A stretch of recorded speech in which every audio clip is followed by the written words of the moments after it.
kita akan main Roblox part 2. Tapi kita akan main sekejap je ya. Sebab bateri saya dekat atas ni, nampak tak? Ni lah bateri saya ni dah sampai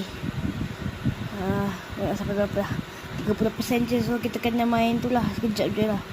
Okay, kita main sekejap ya. Okay, saya akan pilih game satu game je dulu. Apa kata kalau kita main game The Normal Elevator? Okay, jom kita main jap. Kalau korang nak masuk, join saya. Oh ya, lupa, ni bukan live stream pun. Dah lah, main je lah dulu. Kita masuk game dulu. Agak-agak best ke tak game tu? Hati-hati, saya tak nak guna hacking sekarang. Oh, ni kejap. Wow, what the hell? Widih, dorang ni hebat ah. Tak apa. Dorang ni dah tak mati-mati pun kat game tu. Okay, diorang ni main berapa jam ya agak-agak. Kita main satu game tu. Oh my god, bisingnya. Korang akan tak dengar saya kecakap nanti kan.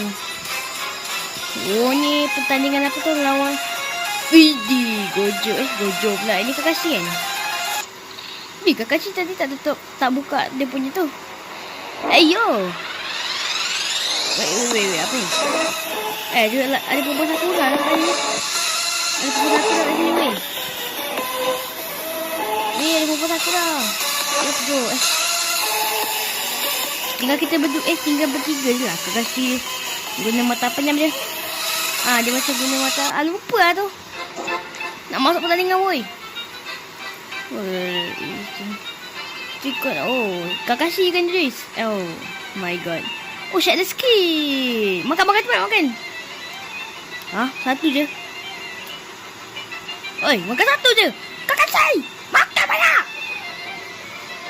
Satu je dia makan. Aduh, lembab lah dia makan ni. Tak apalah, sokong yang Corona 97.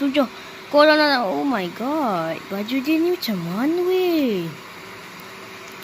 Kepala besar ni. Lagu Lofi pula. Ini best juga. Lihat main avatar ni. Ini dah berapa tahun dah guna avatar ni ya. Sebab Spider Cola suruh nak pakai avatar ni, so terpaksa je lah pakai. Dia nak dalam badan saya. Okay, Next floor is gonna be what? Jangan cakap parkour pula. Wait a second. Look out.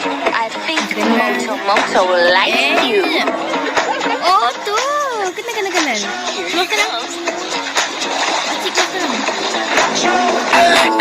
sekarang. Kompos suka ni.